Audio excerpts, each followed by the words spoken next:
Hey y'all, well, happy day.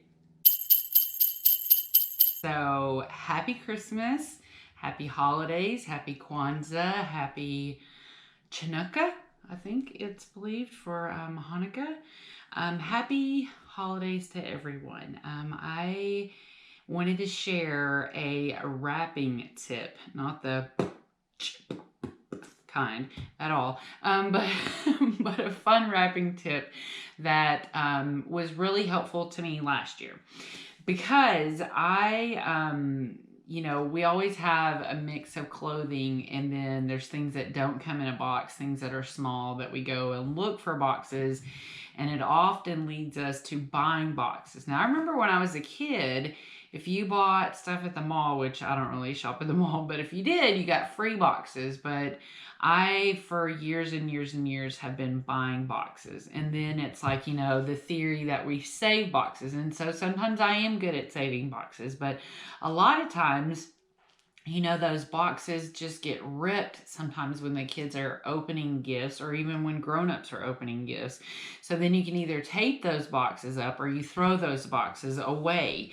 And I'll be honest, in most recent years, I've been buying cheaper and cheaper boxes, like at the dollar store where you get several boxes for maybe like $1 or $2. So the less expensive they are, the more likely they are that they, get ripped really easy. So prior to last year, that's just something that bothered me at the end of the day, is we'd have this big trash bag full of wrapping paper that for the most part can either be recycled or composted. I don't know about these color papers that are kind of foil-like, but you could at least recycle them. And then there's this stack of boxes that again can go into the recycling, but it just feels super wasteful to me. So I found this hack last year that enabled me to make these little sacks that I could put just about anything in them. Clothing, or just something that didn't have a box already but needed kind of its own space to go into. So I thought that this was a super easy hack. It's, kept me from having to buy any boxes. And at the end of the day, all we had was wrapping paper to deal with instead of all those bulky boxes that, take up huge amounts of space. So if you are just about to dive into your wrapping scenario, and you probably haven't remembered, like, it's easy to forget to buy those boxes, so you probably forgotten, hopefully, to get some of those boxes. And before you go and buy them, hopefully you'll check out this little hack and see if it's something that could benefit you. So I'm going to switch the camera around so that you can get the bird's eye view, so that you're not doing that thing where you have to see me and then figure out how to do it. So I'm going to flip around so you can see the bird's eye view of how simple this is, and I think this will help. I know it helps me go through this a whole lot faster, because if I know I've got several little items or I've got several pieces of clothing, then I can just make that many bags right away, get them ready, and then I can fill them up, label them, put a bow or ribbon on them, and they're done. It's that quick. So with that being said, we're gonna flip around and check that out. So this is just, a bit of all the things. This box is full of stuff that I bought for family earlier in the year. But so all these little packages besides boxes, typically you would need another box, or if you bought some clothing, you'd need a box to put in it. So that's today's little hack, is You talking to me? how to avoid having to have a box. So the supplies that you're going to need are just your paper, whatever kind of paper you're already using, your tape, and your scissors that you're already using. So let's check it out. Okay, so I'm just using this isn't actually a Christmas gift or anything, but once you, so say this is your gift. So you want to get your gift and kind of put it in there. And this sheet of paper is probably going to be a little bit bigger than what we'd need for this, but you put your thing here, and then that kind of lets you know how wide, how big you need your bag to be. So you could make this smaller by doing that, which kind of wastes a little bit of paper, or your bag could end up being this big. So I'm doing this kind of on that side. So just that's kind of how you get an idea of how big you need it to be. So for all intents and purposes, I'm just going to go for it. So once you know how big a piece of paper you need, you get it cut out, and then what you're going to do is you're going to take each side and bring it over and kind of get it where it's going to do a bit of an overlap. And so, and you want to put your creases in there to help you begin your form. So I'm going to start with this piece going here, and I'm going to overlap it by just about, say, 2 inches or so. And then I'm going to get a crease going along here. Now, what you want to do is you want to fold up, say, maybe 3 fingers up from the bottom of the paper that's closest to you. And it's not exact, like I'm not going to measure it. I'm just going to kind of eyeball it. And you're going to put another crease right here. Then you're going to kind of open up this space that you've made from folding it up.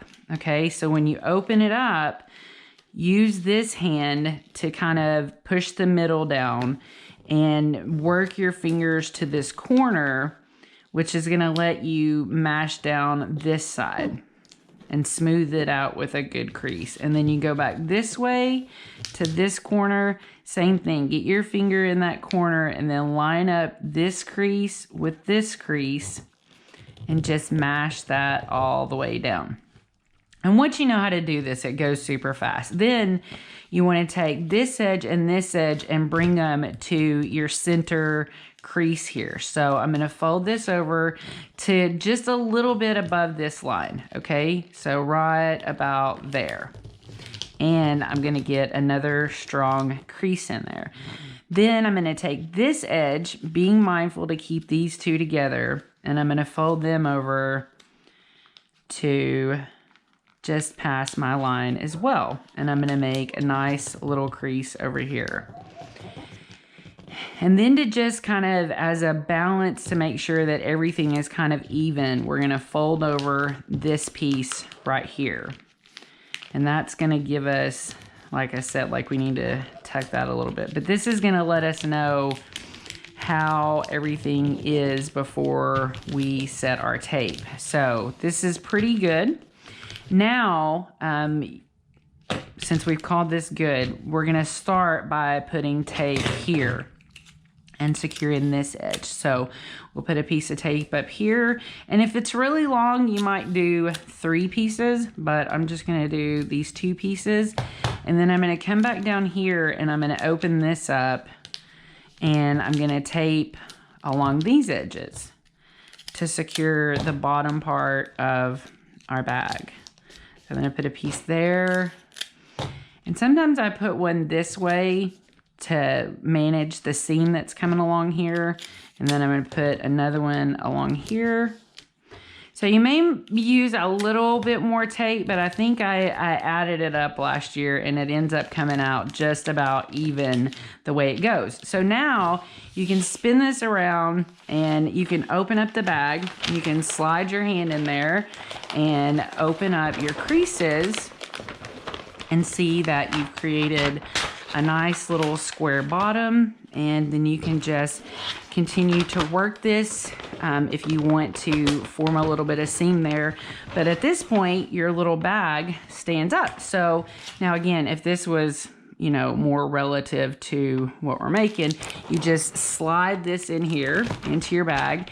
And then all you have to do is fold over this edge. So to make it pretty, you could go like one edge here, and then fold over one more here. And then you just, I'm gonna actually use this bag here in a minute, so I'm not going to put tape on here, but that's all you would do to finish the bag is put a piece of tape here, maybe one here, depending on how big it is. And then you got your little sack. And because these make a square bottom, it was really easy to put them around the tree. and get them to stand up nicely. And it was easy to use, you know, and it was easy for the kids to open up, and then we could put a label on it. You could stick a bow on, you could get fancy with your ribbons after that. And then when they go to open it, they can either just snap that back, or they can rip it however they wish, and they can go in and get their treat out. Woohoo! So I hope that that was easy and simple enough. Just as a reminder, we just found a place for our two ends to meet. We taped them, we folded up and found a crease edge, and then we allowed those to open up, and then we taped down our flaps. So there you go. That's a little Christmas sack for you. And I think these are so great. And once you get it down, it really takes no time to make them. So like I said, if you know you've got, you know, 5 or 6 shirts or 5 packs of socks or whatever you're doing, then you can just go ahead and whip out all your little bags, and then you're ready to go. I hope that you found that super helpful. I know it seems so simple, but this is really, like I said, to me it's a lifesaver, because it's one less thing I have to buy. It's one less thing I have to throw away. And if you're like me and you like to minimize the money that you spend and the amount of stuff that you throw away, then you might be really happy incorporating these little holiday sacks out of the paper that you already have, and you know, save a little bit on your waste, and save a little bit on your money, and above all, have a happy holiday. So I hope this is a little hack that takes some stress out of your life.